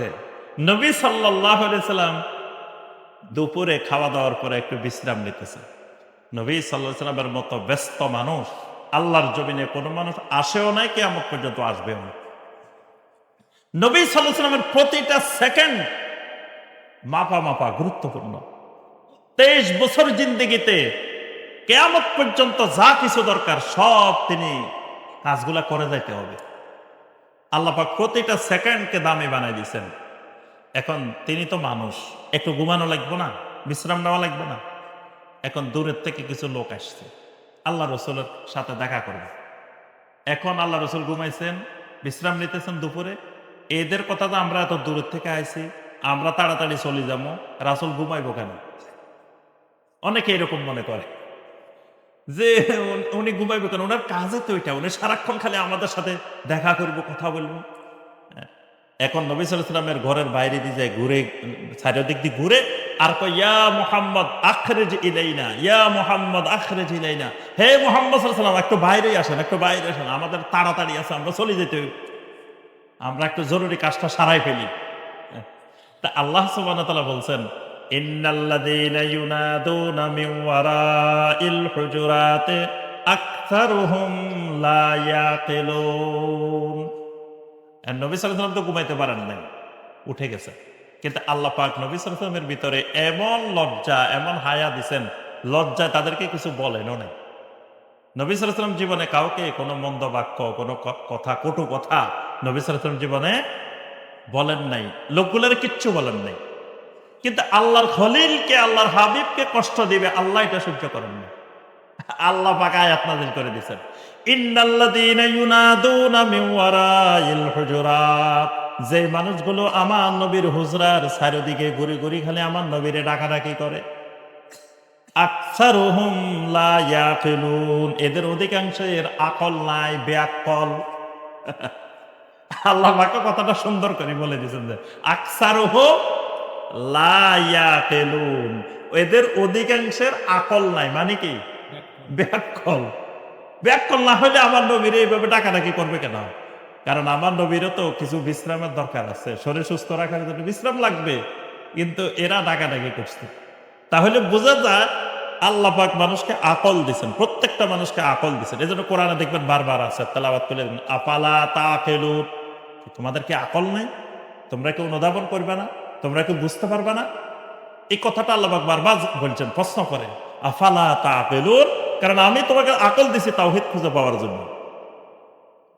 আল্লাহ রাব্বুল আলামিনের তাওহীদ পাওয়ার জন্য আল্লাহ যুগে যুগে আসমানি কিতাব দিছে। আসমানি কিতাবগুলোর বেশিরভাগ আলোচনা তাওহীদের। যুগে যুগে আল্লাহ রাব্বুল আলামিন নবী রাসূল পাঠাইছেন তাওহীদ জানার জন্য। এজন্য নবী রাসূলদের, প্রত্যেক নবী রাসূলের দাওয়াত ছিল তাওহীদের দাওয়াত। ইয়া আইয়ুহান নাস কুলু লা ইলাহা ইল্লাল্লাহ তুফলিহু। নবী রাসূলদের দাওয়াত, ও দুনিয়ার মানুষ, লা ইলাহা ইল্লাল্লাহ বলো, তুফলিহু, এটা তোমার দুনিয়াও সফল, আখিরাতও সফল। দুনিয়া আখিরাতের সফলতার চাবিকাঠি লা ইলাহা ইল্লাল্লাহ। তাহলে এই জিনিসগুলো আল্লাহ দিচ্ছেন তাওহীদ খুঁজে পাওয়ার জন্য। তাওহীদ কয় প্রকার বলছি? রুবুবিয়্যাত, উলুহিয়্যাত, আসমা ওয়া সিফাত। এই তিনটার একটু বলি শেষ। কি আর একটু বসতে পারবেন? ইনশাআল্লাহ। ও মুরব্বীর মনে কষ্ট হইতেছে। কি পিছনে দিয়ে কষ্ট হইতেছে? এই আর একটু বেশি আলোচনা দীর্ঘায়িত করব না। কারণ ওয়াজ করে যদি ফজরের নামাজে তাকবীরে উলা ধরতে না পারেন, তো এই ওয়াজের দরকার নেই।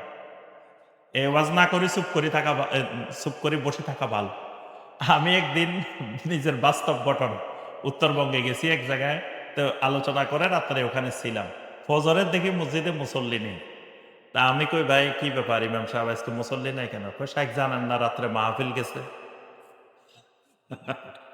মাহফিল গেছে এই কারণে মুসল্লি নাই। তা আমি কই, যেই মাহফিলের কারণে মুসল্লি নাই এই মাহফিল তো বন্ধ করা উচিত। আজীবন আপনারা মাহফিল করবেন না। কারণ মাহফিল করবেন মুসল্লি ভাড়ার জন্য, সেই জায়গায় মুসল্লি নাই, তো কি মাহফিল? এই মাহফিলের দরকার নেই। একটা মাহফিল এত সহজে হয় না, অনেক কষ্ট। যারা করে তারা বুঝে। এজন্য আমি কি করি জানেন? আমি যে মাহফিলে যেখানে দাওয়াত দেয়, যেখানে দাওয়াত নিই, যাদের সাথে আমি ওয়াদা করি, আমি একবার সকাল সকাল যাই বসে থাকি যত তাড়াতাড়ি পারি। কারণ আমি যে আগে বসে থাকলে ওই কমিটি নিশ্চিন্তায় থাকে। না হয় তাদের মধ্যে বিশাল একটা টেনশন কাজ করে যে আসবে কিনা, দেরি হবে কিনা, কি হবে না হবে, রাস্তাঘাটের ব্যাপার, হ্যাঁ, অনেক ধরনের ঝামেলা থাকে। এই জন্য আমি যত তাড়াতাড়ি সম্ভব যাই ওখানে বসে থাকি। কারণ এটার সাথে একজনের সম্পর্ক না, পুরো সমাজের বিভিন্ন রং বেরঙের মানুষের সম্পর্ক। এবং যারাই আয়োজন করে অনেক দিন ধরে তাদের অনেক কষ্ট, অনেক শ্রম দিতে হয় এটার পিছনে। এত সহজে একটা মাহফিল হয় না। হয়তো আমরা আসি 1 ঘন্টা আলোচনা করতেছি, 1.5 ঘন্টা আলোচনা করতেছি, আপনারা আসি 3-4 ঘন্টা বসছেন, কিন্তু এটা আয়োজন করতে 1 মাস 2 মাস লাগছে খালি এটার ব্যবস্থাপনা করতে। লাগছে না? এটার পিছনে টাকা খরচ হচ্ছে না? তো এত কিছু করি, যদি এটার উপকার না হয়, এটার আউটকাম না আসে, মুসল্লি না হয়, তো এই ওয়াজ করে লাভটা কি? এই জন্য বেশি রাত ওয়াজ করা ঠিক না। ওয়াজ যত তাড়াতাড়ি সম্ভব শেষ করি, যাই সুন্দর মতো ঘুমাই, যাতে আমরা তাকবীরে উলার সাথে ফজর পড়তে পারি ইনশাআল্লাহ। এই জন্য লম্বা করা হবে না। তাহলে 1 নম্বর রুবুবিয়্যাত। রুবুবিয়্যাত মানে কি? রুবুবিয়্যাত মানে লালন পালন করা, প্রতিপালন করা। এটার সংক্ষেপে মনে রাখবেন, 3টা জিনিস রুবুবিয়্যাতের আওতাভুক্ত। একটা হলো খালক, একটা হলো মুলক, একটা হলো তাদবীর, মানে সৃষ্টি, মালিকানা, পরিচালনা। এই 3টা যিনি করেন তিনিই রব। আল্লাহ রাব্বুল আলামিন এককভাবে 3টা করেন। জমিনে যত সৃষ্টি আছে, আসমানে জমিনে যত মাখলুকাত আছে, সমস্ত মাখলুকাত কার? একটু ভুল হয়েছে, একমাত্র আল্লাহ। খালি আল্লাহ না, কার? একমাত্র আল্লাহ। এই জন্য দেখবেন যত জায়গায় কোরআনে রবের পরিচয়, রবের পরিচয়ের প্রথম পরিচয় সৃষ্টি। সাব্বিহ ইসমা রাব্বিকাল আ'লা, সাব্বিহ ইসমা রাব্বিকাল আ'লা, তোমার সুমহান রবের নামের তাসবিহ পড়ো। সুমহান রবকে? আল্লাযী খলাকা ফাসাওয়া, পরের আয়াত আল্লাযী খলাকা, সুমহান রব হলেন তিনি যিনি সৃষ্টি করেছেন। তাহলে প্রথম পরিচয় রবের কি? সৃষ্টি। ইয়া আইয়ুহাল ইনসান মা গাররাকা বিরাব্বিকাল কারীম, ও মানুষেরা, কোন জিনিস তোমাকে তোমার রব্বে কারীমের ব্যাপারে ধোঁকার মধ্যে ফেলে দিয়েছে? রব্বে কারীম থেকে তোমাকে সম্পর্ক বিচ্ছিন্ন করে দিয়েছে কে? কোন প্রতারক? ইবলিসের আরেক নাম হলো গারুর, সবচেয়ে বড় প্রতারক, ধোঁকাবাজ। ইবলিস ধোঁকা দেওয়ার ক্ষেত্রে 1 নম্বরে, এজন্য তার নাম হলো গারুর। তা আল্লাহ বলছে মা গাররাকা, গাররাকা মানে কে তোমাকে ধোঁকায় ফেলে দিয়েছে? কার ব্যাপারে? রব্বে কারীমের ব্যাপারে। তো রব্বে কারীম কে? আল্লাযী খলাকাকা ফাসাওয়াকা ফাআদালাক। রব্বে কারীম তিনি আল্লাযী খলাকাকা, যিনি তোমাকে সৃষ্টি করেছেন। হুদায়বিয়ার সন্ধি লেখা হইতেছে, এক পক্ষে আলী রাদিয়াল্লাহু তাআলা আনহু, আর এক পক্ষে সুহাইল ইবনে আমর। এখন আলী রাদিয়াল্লাহু তাআলা লিখলেন, বিসমিল্লাহির রহমানির রহিম। আলী রাদিয়াল্লাহু তাআলা আনহু এটা দিয়ে হুদায়বিয়ার সন্ধি চুক্তি লেখা শুরু করছেন। এখন সুহাইল ইবনে আমর উঠি কয়, ও আমার রহমান, এই তুমি যেটা লিখছো এখানে রহমান আবার কে? রহমানের তো আমরা চিনি না, রহমান চিনি না। কারণ হেরা ওই রাহিম চিনতো, আল্লাহকে রহিম হিসাবে চিনতো, কিন্তু আল্লাহকে রহমান এই নাম এরা জানতো না। তো এই জন্য বলতেছে রহিম তো চিনি আল্লাহ, কিন্তু রহমান যে লিখছো রহমান কে? এই জন্য কোরআনে দেখবেন সূরা রহিম নাই, সূরা রহমান আছে একটা। কোরআনে কারিমে একটা সূরা আছে কি? সূরা আর রহমান। এই যে হেরা মুশরিকেরা কইছে ও আমার রহমান, রহমান কে? আল্লাহ একটা সূরা নাযিল করে রহমানের পরিচয় দিয়েছে।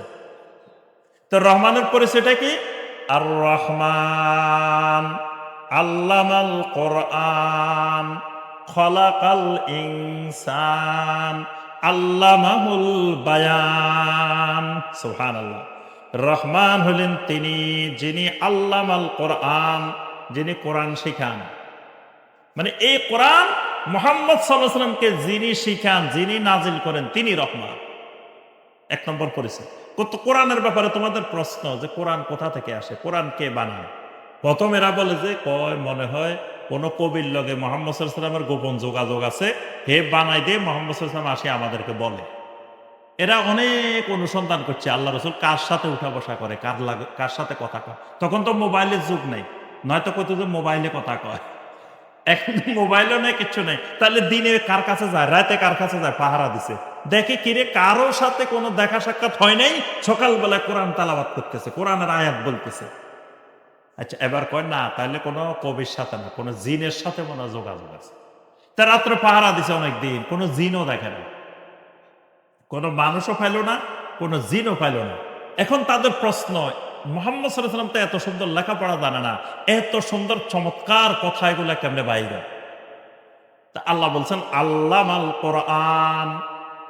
এই মুহাম্মদ সাল্লাল্লাহু আলাইহি ওয়াসাল্লামের জবান দিয়ে যে কোরআন বাহির হয়, এই কোরআন যিনি শিখান তিনি রহমান। আচ্ছা তারপরে পরিচয় খলাকাল ইনসান। তুমি সোহেল বিন আমর, তোমারে যিনি বানাইছেন উনি রহমান। যিনি খলাকাল ইনসান, সমস্ত ইনসানকে যিনি সৃষ্টি করেছেন তিনি হলেন রহমান। আল্লামাহুল বায়ান, যিনি তোমারে কথা বলার শক্তি দিছেন। তুমি যে প্রশ্ন করছো রহমান কে, এটা বলার ক্ষমতা যিনি দিছে উনি রহমান। সুবহানাল্লাহ। এইভাবে আল্লাহ রাব্বুল আলামিন সেখানে পরিচয় দিছেন।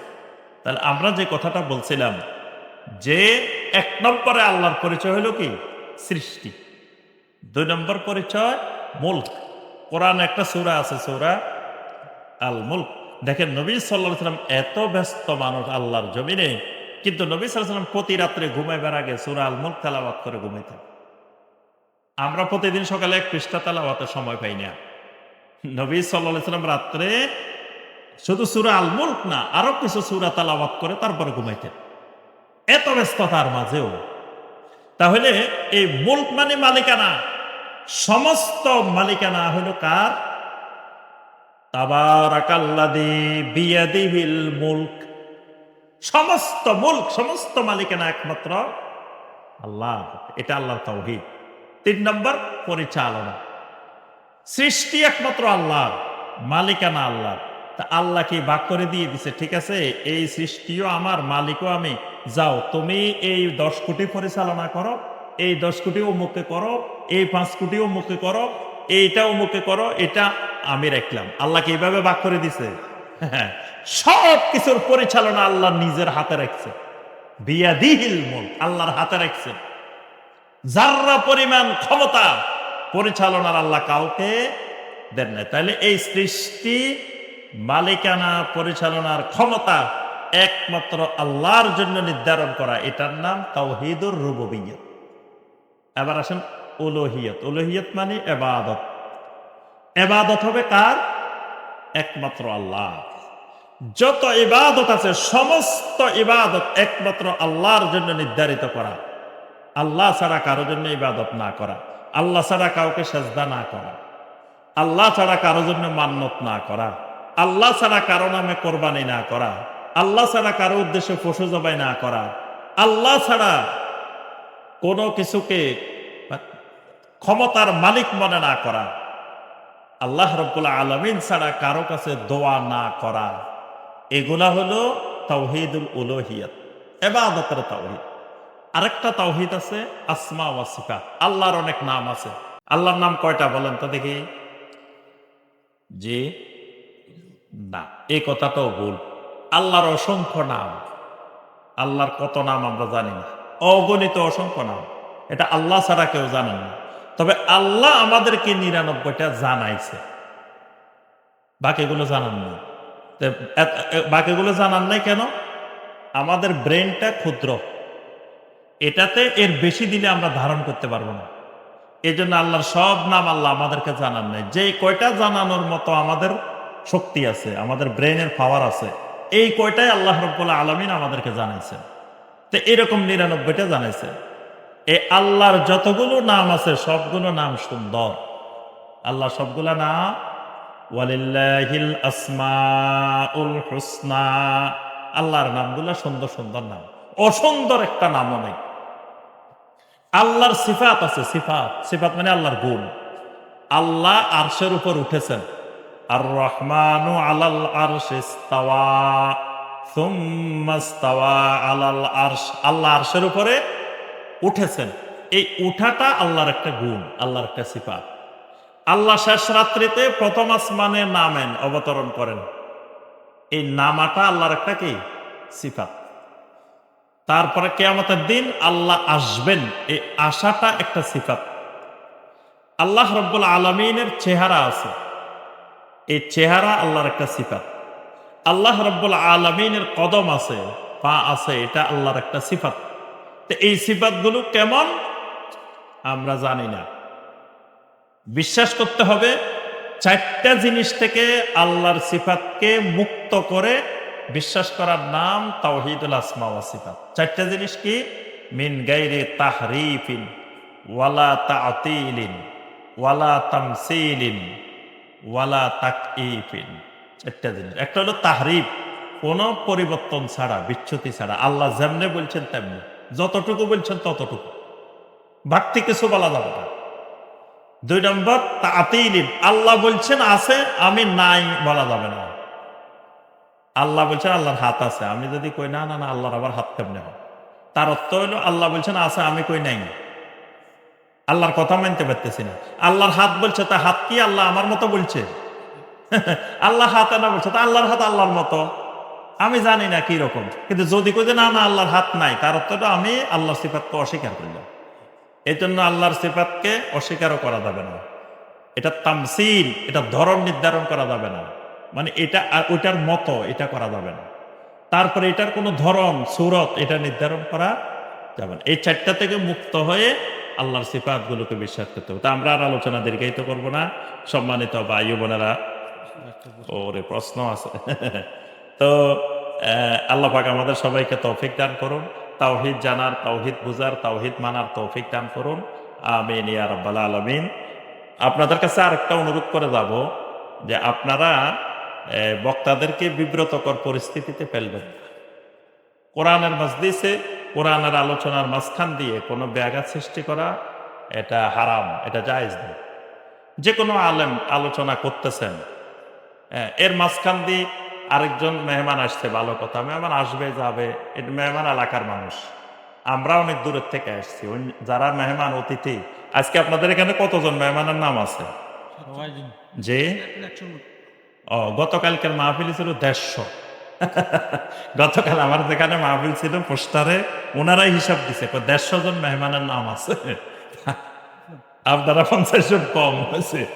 এই যে অতিথি যারা, এরা সব তো এই এলাকার, এরা কি এলাকার মেহমান না, তাই তো প্রতিদিনের মেহমান। এরা সকালেও দেখেন, বিকালেও দেখেন, রাত্রেও দেখেন, সব সময়ের মেহমান। তো মেহমান ঠিক আছে, আসছেন, কথা বলবেন, তো কথা হয় আমাদের আগে বলবেন, না হয় পরে বলবেন। মাঝখানে কোরআনের আলোচনা থামাই দিয়ে কথা বলা, এটা কোরআনে কারিমের সাথে চরম বেয়াদবি। তো এই বেয়াদবি করতে কাউকে দিবেন না। তো এখন এটা তো আপনারা আগে বুঝাই বলবেন যে এখন আমাদের শায়েখ আলোচনা করতেছেন, হয় ওনার আলোচনা শেষ হইলে আপনি কথা বলতে পারেন, বসেন, আলোচনা শুনেন। মেহমানেরও তো ওয়াজ শোনা দরকার। এই মেহমানের ওয়াজ শোনা দরকার নাই? মেহমানকে ওয়াজ করব? মেহমান ওয়াজ করার মতো তো এলেম নাই। মেহমানের তো ওয়াজ করার এলেম, মেহমান শ্রোতা, শুনবো। তো বসেন, আপনি এখানে ওয়াজ শুনে যান। ওয়াজ শুনের পরে দিয়ে কথা বলিয়েন বলতে চাইলে।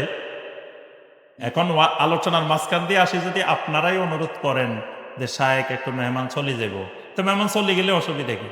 এই মেহমান কি আর আসবে না? সামনে নির্বাচন আসতেছে, সকালেও দেখবেন, দুপুরেও দেখবেন, রাত্রেও দেখবেন, সারাদিন দেখবেন। মেহমান তো সব সময় আসবে। মেহমান এমন না যে আর 10 বছর দেখা হবে না মেহমানের সাথে। তো এই জন্য আপনারা আমাদের কাছে অনুরোধ করবেন না, আপনারাই আগে মেহমানকে বুঝাই সুন্দর করে বলে দিবেন যে কোরআনের আলোচনার মাঝখান দিয়ে কোনো কথা বলা যায় না, ব্যাঘাত সৃষ্টি করা যায় না। এটা কোরআনের সাথে বেয়াদবি, কোরআনের মাজলিসের সাথে বেয়াদবি। এখন আমাকে আসে যদি বলেন আর আমি যদি মানা করি, তখন বিষয়টা আর একটু দেখা যায়, খারাপ দেখা যায়। তা এখন মেহমানও মনে করতে পারে যে কর্তৃপক্ষ রাজি ছিল কিন্তু শাইখ এটা রাজি হয় নাই। কিন্তু এটা তো শাইখের ব্যক্তিগত বিষয় না। ব্যক্তিগত বিষয় হলে আমি কথা বন্ধ করে আর 10 জনে কথা বলুক, অসুবিধা নেই। কিন্তু আমি বন্ধ করা মানে এটা আল্লাহর কোরআনের সাথে বেয়াদবি করা, কোরআনের বাধা সৃষ্টি হয়। এই জন্য আমি বাধ্য হয়ে বন্ধ করি নাই। তো এটা সারা বাংলাদেশের সকল মাহফিল কর্তৃপক্ষকে আমি অনুরোধ করব যে এই পরিস্থিতি আপনারা বাংলাদেশের কোথাও হইতে দিবেন না। এটা মাঝখানে একজন আলোচককে থামাই দিয়ে যেন কেউ বক্তব্য না দেয়, কথা না বলে। আর কথা বলার ক্ষেত্রেও সবাইকে একটু বলে দিবেন যে এটা কোরআনের মাজলিস, কোরআনের মাহফিল। এখানে আপনি ইসলাম সম্পর্কে না জানলে ইসলাম সম্পর্কে বলার দরকার নেই। মেহমান এসে বলবে ভাই আমার জন্য দোয়া করিয়েন, আমি আপনাদের জন্য দোয়া করতেছি, বাস কথা শেষ। তিনি ইসলামের জ্ঞানী না, তো তিনি দেখা যায় যে মেহমানেরা ইসলামের কথা বলা শুরু করে দেয়। তো ইসলামের কথা উনি বলার দরকার কি? ইসলামের কথা বলার জন্য তো এতজন বক্তা দাওয়াত দেওয়া হয়েছে। কি বলেন? এই বিষয়গুলো আল্লাহ পাক আমাদেরকে বোঝার তৌফিক দান করুন। জাকির নায়েকের বাংলাদেশ সফর বাতিল সম্পর্কে জানতে চাই। এটা হলো কিছু হুজুগে বাঙালি আছে বাংলাদেশে। জাকির নায়েক আসলো না গেল না কি হলো, এটাতে জাকির নায়েক আসলে বাংলাদেশে কি ইসলামের এত জোয়ার হয়ে যাবে, কি সহিহ আকীদার জোয়ার হয়ে যাবে? ওনাকে তো আলুল হাদিসেরা দাওয়াত দেন। আলুল হাদিসেরা বাংলাদেশে আনার জন্য তো ডাক্তার জাকির নায়েককে দাওয়াত দেন, দাওয়াত দিচ্ছেন অন্যরা। তো আহলুল হাদিসদের এত উৎসাহ, এত আগ্রহ, মানে কিছু হুজুগে মানে মানুষের এই কাণ্ড। তো উনি যারা দাওয়াত দিয়েছেন, তো জাকির নায়েক তো সাধারণ ব্যক্তি না যে উনি আসবেন আর যাইবেন, কোনো অসুবিধা নেই। ওনার রাষ্ট্রীয়ভাবে নিরাপত্তা লাগবে এদেশে আসলে। তো রাষ্ট্র যদি ওনাকে নিরাপত্তা দিতে পারে তাইলে আসবে, রাষ্ট্র নিরাপত্তা না দিলে উনি আসবে না। এটা নিয়ে আবার আমাদের কাছে প্রশ্ন আসা, এটা তো মূর্খতা সুলভ প্রশ্ন হয়ে গেছে। জাকির নায়েকের প্রশ্ন আমাদের কাছে আসবে কেন? জাকির নায়েককে তো আর আমরা আনার জন্য দাওয়াতও দিই নাই, প্রস্তাবও করি নাই। জাকির নায়েক আসলে গেলে তো আপনিও দেখবেন, আমরাও দেখবো পত্রিকায়। কিন্তু এটা তো আমাদের সাথে সম্পর্কিত কোনো বিষয় নয়। আর সরকার চিন্তা করবে যে একজন মেহমান আসবেন, উনি একজন বিশ্ববিখ্যাত আন্তর্জাতিক স্কলার। তো ওনার এই দেশে শত্রুও আছে, সব যে ওনার বন্ধু এই দেশে তা তো না। তো এই দেশে ওনার যদি একটা দুর্ঘটনা ঘটে, তো এটা সরকার কিভাবে সামাল দিবেন নিরাপত্তা যদি না দিতে পারেন? এই জন্য সরকার চাইলে আসতে পারে, সরকার নিরাপত্তা না দিলে আসতে পারে না। ডক্টর আসাদুল্লাহ আল গালিব স্যার সম্পর্কে জানতে চাই। আরেক প্রশ্ন, এগুলো সম্পর্কে আমি মন্তব্য করতে চাই না, মন্তব্য করলে কেউ নেগেটিভ। উনি সারা দুনিয়া চিনে যাকে, ডক্টর আসাদুল্লাহ আল গালিব হাফেজাহুল্লাহ, উনি এমন একজন ব্যক্তি, ওনাকে সারা পৃথিবী চিনে। তাই আমার কাছে জানতে চায়, এটা মূর্খতা সুলভ প্রশ্ন হয়ে গেছে না? আমি ওনার কতটুকু পরিচয় দিব? ওনার যে পরিচিতি, মাশাআল্লাহ, ওনার লেখনীগুলাই তো ওনার বিশাল পরিচিতি।